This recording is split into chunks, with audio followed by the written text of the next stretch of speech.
Bang, emang ada film MCU yang bagus setelah Avengers Endgame? Gue juga mikir-mikir lagi sih. Tapi let's go, kita cari sekarang.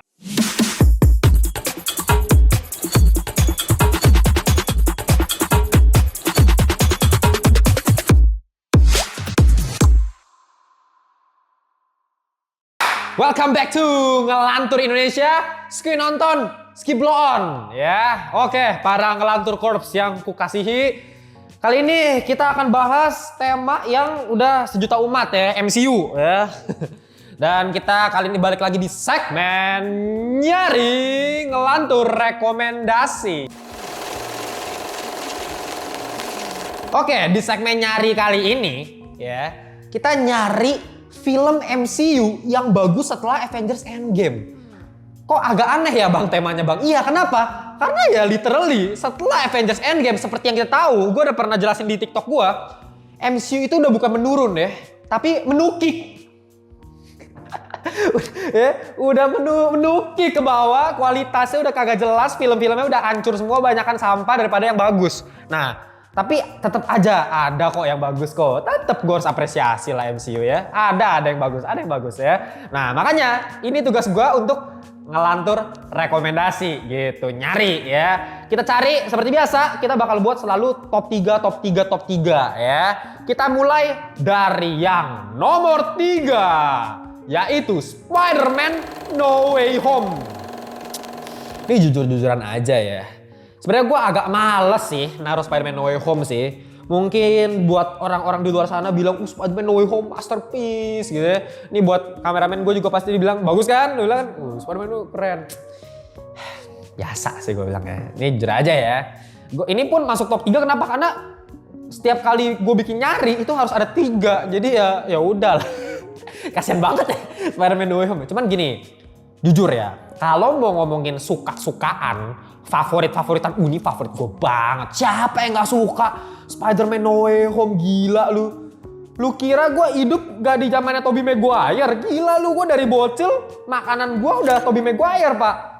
Dari zaman bocil masih ada bokap gue nonton Trans TV. Setiap kali ada, gue inget banget ya pas kita buka Trans TV. Ada apa namanya? Kalau biasa Columbia Picture kan, gue udah berharap banget tuh. Oh ini Spider-Man gitu. Udah berharap banget itu nostalgia banget sih ya. Itu the best Spider-Man in the world. Semua film Spider-Man 1, 2, 3 bagus banget ya. Spider-Man 3 memang agak kurang tapi tetap bagus buat gue. Jadi ya ketika ada Tobey Maguire, betapa bahagianya gue. Ketika gue nonton, cewek gue kayak yang, oh ya gitu doang. Gue kayak, kebalikannya. Giliran dia nonton drama Korea begitu, gue enggak, ini Tobey Maguire, Andrew Garfield, gila itu nostalgia. Tapi lagi-lagi itu cuma sekedar favorit. Tapi kalau mau ngomongin film terbaik, ya biasa aja sih. Gini ya, ini kan saudaranya John Watts ya. Ini film pada tahun 2021 guys. Ya, No Way Home dianggap jadi one of the best MCU movie ever. Menurut gua kagak sama sekali. Ini bisa gue bilang ya ratingnya di angka 8-an lah, nggak nyampe 9 buat gua. Kenapa? Karena penulisan plot cerita B banget. Fasenya ya gitu-gitu aja, standar, template, editannya cast MCU dari zaman bahla sampai sekarang begitu-gitu aja. Gak ada yang berubah. Ya, mainan apa? Fan service. Fan service buat yang belum tahu artinya apa? Ya buat pleasing the fans. Ya kayak gue contohnya gue kena fan service gue. Ya meskipun gue bilang sebagai kritikus gue bilang ini biasa aja. Tapi sebagai fans MCU, wow, air mata bergelimang gila. Lu teriak gak Mel pas nonton MCU? Oh, gue sih teriak sih, jujur aja gue. Gila itu pas gue udah lihat dari trailer ya, ada Dr. Octopus, ada Green Goblin. Pas ada Dr. Octopus kayak udah kayak ngelihat cewek-cewek lagi kemarin nonton konser Coldplay. Ya itu reaksi gue. Tapi ya balik lagi gue suka banget kalau dari sisi cerita, karakternya ya udah ceritanya ya begitu, dilupain lah ingetannya si Tom Holland gitu ya. Di akhir ini jadi apa ya, awal ya start yang baru buat Spider-Man. Ini yang gue suka lah. Katanya Spider-Man ngomong-ngomong nih MCU bakal jadi 6 film. Gila gak sih? 6 film. Jadi kemarin baru 3 film tuh baru awalan prequel. Itu cuma prequel Spider-Man. Nah makanya gue kan dari kemarin kritik, Spider-Man apa sih? Spider-Man gak jelas. Tom Holland kan apaan nih Spider-Man hidupnya senang-senang gitu kan. Happy-happy sama emaknya. Emaknya cantik banget lagi. Emaknya lagi onme maksudnya. Ya bibinya cantik banget lagi. Apa deh dapat? Dulu Tobey Maguire udah nenek-nenek. Hidupnya susah miskin gitu. Dibully. Ini dibulinya apa sih, paling cyberbullying, ya elah gitu ya. Flash Thompsonnya kagak ada ngeri-ngerinya, ya kagak jelas Flash Thompson kayak ini happy-happy. Tapi ternyata ini cuma prequel. Semuanya lupa, new start, ini baru nih, mungkin Spider-Man 4 baru nih, awal yang baru buat Spider-Man.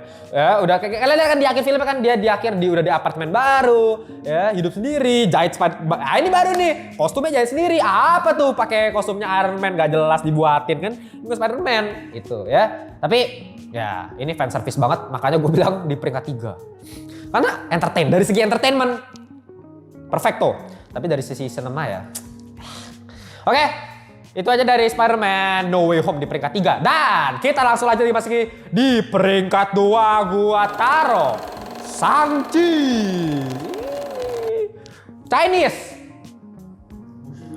Oh, Wusu dulu ya.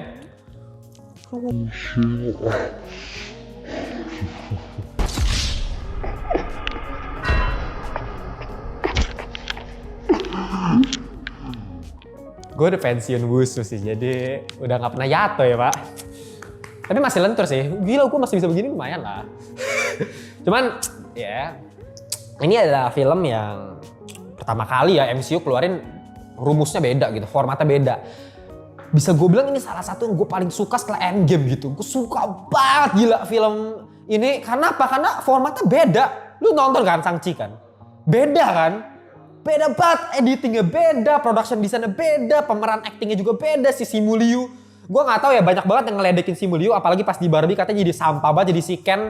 Buat gue bagus Simu Liu, kenapa jelek? Komedinya bagus gitu ya, for actionnya berantemnya juga keren banget. Villainnya bagus banget, villainnya tuh si Mandarin, ini baru Mandarin asli. Makanya dari Iron Man 3 kan kita ledekin kan film Iron Man 3 kan. Apa nih Mandarin begini, di komik kan punya ten rings kuat banget gila di komik kan. Buset, di filmnya ternyata cuma sekedar penipu. Si Trevor penipu actingnya, cuma acting doang. Ternyata Mandarin asli si Aldrich Killian gitu. Nah ternyata itu dijelaskan lagi di one shotnya Marvel tuh ya. Gue lupa judul one shotnya Marvel tuh, film pendek banget tuh ya. Film pendek itu menjelaskan ternyata malah si Mandarin yang KW ini, si Trevor ini dicari dia malah sama si Mandarin asli. Nah muncul di film Shang-Chi dari penjara kan si Trevor kan. Ternyata ini Mandarin asli si Wenwu, bapaknya Shang-Chi. Kasih development karakter di awal di penakluk kan, pakai stand ringsnya keren banget, dirubah kan dari cincin jadi gelang, bagus, kreatif ya. Jadi lebih bagus karena kan kalau cincin kan lebih dekat ke stone kan, jadi udah mirip lah sama Infinity Stone. Ini lebih ke stand rings yang bisa dimanipulasi, itu keren banget sih, gue suka banget. CGI-nya keren, gaya berantemnya, shot inget gak yang pas si Wenwu berantem ketemu sama emaknya pertama kali, bagus banget gila ya, color gradingnya itu cakep banget ya. Pakai tai chi satunya pakai nah, gue kan orang martial arts ya, jadi gue suka banget tuh bener-bener koreografinya bagus, dan development karakternya kebangun dari awal, poinnya dapet gitu ya, ada Michelle Yeoh ya, dedeknya si Shang-Chi juga actingnya bagus. Terakhir ada naga-naga aja, kayak gak ada yang keluar dari jalur gitu. Filmnya on point, memang simple sih bisa gue bilang ya. Ini film simple tapi kena aja, impactful lah gitu. Ini film Shang-Chi nih, dan yang paling terutama nih, ya itu dari film MCU dari dulu, dari zaman Iron Man 1 sampai Endgame begitu-begitu aja. Nah, paling kalian fan service. Ya, editingnya gitu-gitu doang, ya, penulisan ceritanya gitu-gitu doang, tapi di sini berubah. Itu yang gue harus acungin jempol dari film Shang-Chi. Oke, sebelum kita masuk ke peringkat satunya, guys, ya langsung aja nih, kita masuk ke honorable mentions. Nih, ini beberapa film yang oke lah, bisa gue bilang cukup ya, karena lagi-lagi ya, gue No Way Home aja gue ditaruh di peringkat 3 yang menurut gue ya biasa banget nih film. Jadi ya, lo gak usah expect apa-apa sih buat di film-film honorable mentionnya. Paling ada satu yang menurut gue bagus, tapi ini special presentation dari Marvel. Ya, buat yang belum tahu special presentation, lu nonton di Disney Plus, lu cari. Ya, itu adalah filmnya MCU, tapi cuma 1 jam gitu ya. 40, lu nggak tahu ya. Cuma 40 menit doang gitu. Bukan film bioskop, di Disney Plus muncul. Nah, salah satu yang menurut gue bagus itu adalah Werewolf by Night. Ini bagus, film hitam putih. Nah, ini beda lagi, makanya gue suka. Kenapa? Karena ini keluar dari jalur format MCU dari yang biasanya. Lu udah angle MCU tuh dari dulu begitu-gitu doang. Lu gini keren. Ada yang tangannya putus tuh, sadis sih. Brutal. Werewolf by Night di komik kan ada tuh si Werewolf by Night nih. Ya, ceritanya agak thriller gitu ya, keren banget, hitam putih, keluar dari jalur, penulisan ceritanya juga fresh, apalagi cuman nggak nyampe 1 jam kan, jadi enak ngikutinnya, walaupun hitam putih ya, gue bener-bener intens gitu nontonnya dari awal sampai akhir, bagus banget. Itu Werewolf by Night. Yang kedua mungkin gue masukin, sebenarnya gue agak malas masukin juga nih, aduh, cuman ya mau gimana ya, Wakanda Forever lah gue masukin ya. Ya ini yang paling oke, mendingan ya, sama Eternals juga sebenarnya sosok gitu kayak Wakanda Forever. Sebenarnya Ryan Coogler ini film tahun 2021 ya. Ya bener gak sih? 2022 ya Wakanda Forever. Film Ryan Coogler seperti biasa mencoba mengikuti kesuksesan film Black Panther 1 dengan tema culture budaya yang Wakanda yang beda dari yang lain. Bagus. Scoring seperti biasa, keren ya kan? Scoring ala-ala tradisional dicampur dengan teknologi. Ya Wakanda kan. Di mana budaya plus teknologi bersatu, itu Wakanda. Jadi keren banget, imersif menurut gua, enak banget ngelihatnya. Production design gak usah ditanya, actingnya Queen Ramonda sampai masuk ke supporting actress jago. Ya, Queen Ramonda bagus banget. Meskipun di sini tanpa karakter utamanya si King T'Challa karena respect to Chadwick Boseman meninggal. Ya, gila. Lu nyawa dari Black Panther sih menurut gua, gila. Ya, tapi karena dia meninggal, ya diteruskan oleh Shuri. Ya sebenarnya Shuri di sini sebagai karakter utama sebenarnya gua nggak ada masalah mau dijadiin Black Panther, oke lah. Meskipun agak SJW ya, lagi-lagi Disney, lagi-lagi ya, lu cek aja video gua sebelumnya, ya. Nah, itu menurut gua ya nggak terlalu gimana ya, nggak terlalu masalah karena kenapa? Semuanya ada development karakter pas semuanya. Tapi yang jadi masalah endingnya tiba-tiba dari awal yang gue udah adore kan, ini kayaknya bakal ngeri nih si siapa namanya, Namor ya. Lu nonton gak sih Wakanda Forever? Aduh gak nonton. Namor ya, dari Talokan kayaknya gini kayak Atlantisnya DC lah istilahnya. Talokan bagus, visualnya bagus, motivasinya ada, dapat melindungi lautan dari manusia, dapat. Tapi yang aneh ya endingnya tiba-tiba lu bayangin lagi berantem tiba-tiba kayak gak jelas, tiba-tiba udah pegangan tangan berdua di atas. Apa sih? Lu bayangin udah berantem intens gitu ya, tiba-tiba udah di atas kapal udah pegangan tangan Shuri sama si Namor, kagak jelas gitu, endingnya klise, gak intens lagi-lagi. Terus banyak jokes yang menurut gua agak kurang masuk ya, mungkin entah kenapa, mungkin karena kehilangan nyawa si King T'Challa-nya ini gitu, jadi kurang. Tapi menurut gua ya paling gak oke lah, gak yang sampah filmnya. Gak kayak film-film Black Widow ya, Thor Love and Thunder, apalagi gitu ya. Film-film yang gak perlu ada gitu.